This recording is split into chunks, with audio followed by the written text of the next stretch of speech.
Il était une fois un homme nommé Méliès.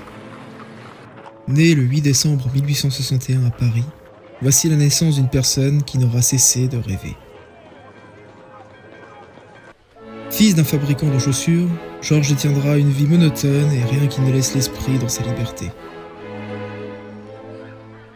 Lui ne rêve de créatures, de monstres, d'anges féeriques.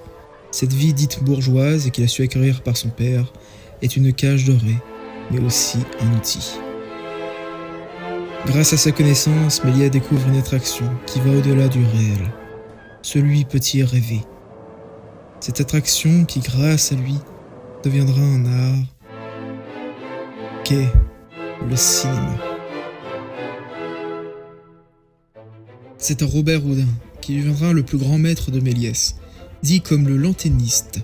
Il permet à découvrir cette magie que Méliès visera l'illusion.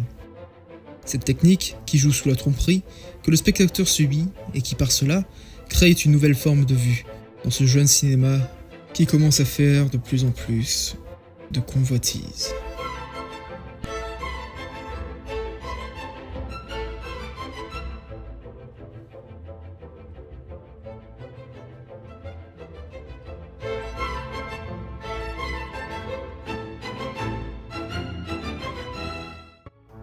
Cette relation passionnée entre Méliès et cet art lui donne un nouvel air à respirer, et cette nouvelle eau, qui a ses yeux bénites, à se plonger dedans, corps et âme. Et par cela, en compagnie de la magnifique Jeanne d'Alcy, lui crée sa porte de rêve, qui chérissait tellement, qui lui permet de communiquer ce que son esprit lui demande. Ce monde si mystique, et par cela, unique. Bienvenue chez Méliès, là où les rêves sont réels. If you've ever wondered where your dreams come from, you look around. This is where they're made.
C'est avec le bruit du vent, et parfois des obus, qu'est la nouvelle symphonie des hommes.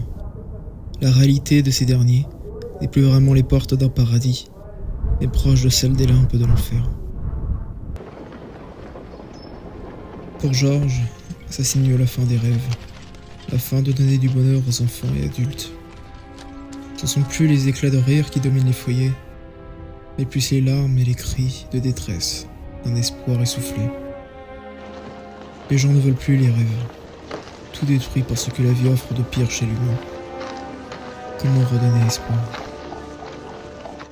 Les lumières des explosions est plus puissantes que celles des projecteurs dans les salles sombres.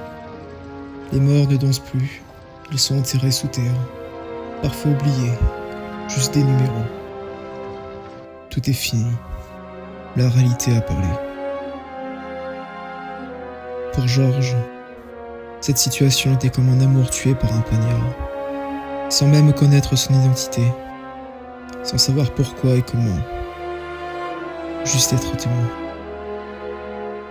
juste être délaissé, qui en un seul instant, tout a brûlé.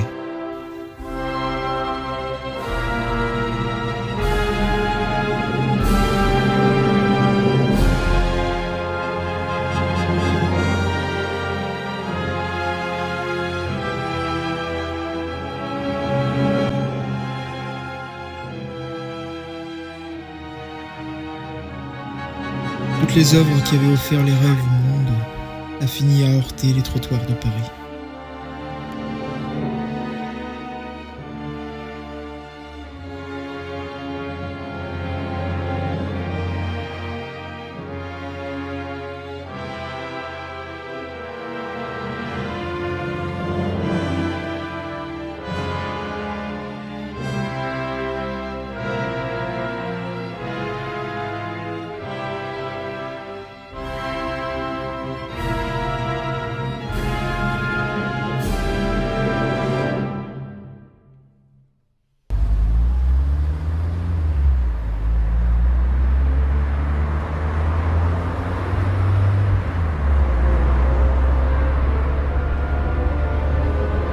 « 32 ans plus tard, un autre jeune homme amoureux passionnément aussi de cette femme qu'est le cinéma, qui a bien vieilli, dira.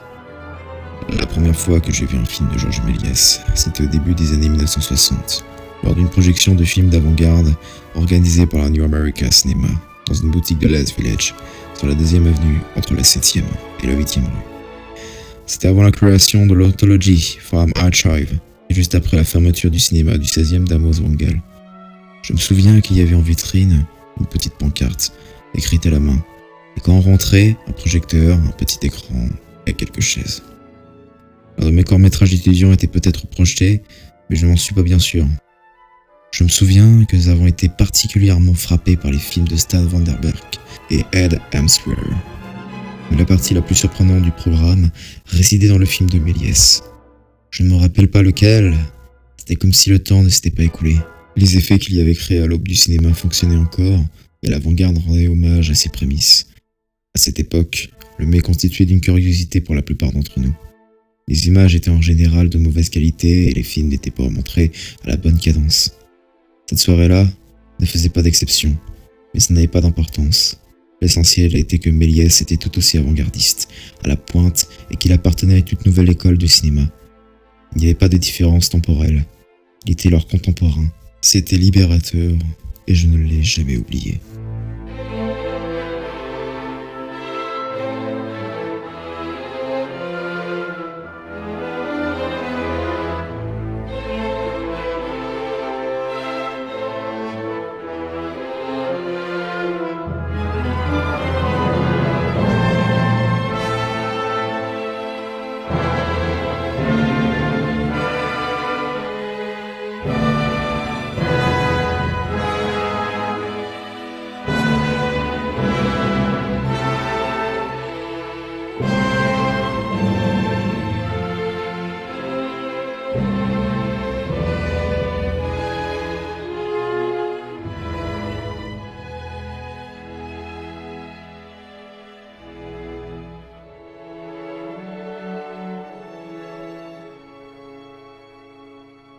Voilà l'histoire de Méliès.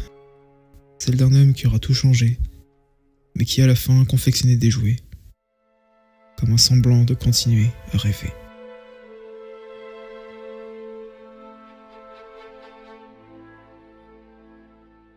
Mais n'oublions pas que sans Méliès, le cinéma n'aurait pas le même visage. Grâce à lui, énormément de réalisateurs, que ce soit Kubrick, Cameron, Scott et surtout Scorsese, n'auraient pas pu faire ce qu'ils font aujourd'hui. Alors merci beaucoup, Monsieur Méliès, pour tout ce que vous avez créé.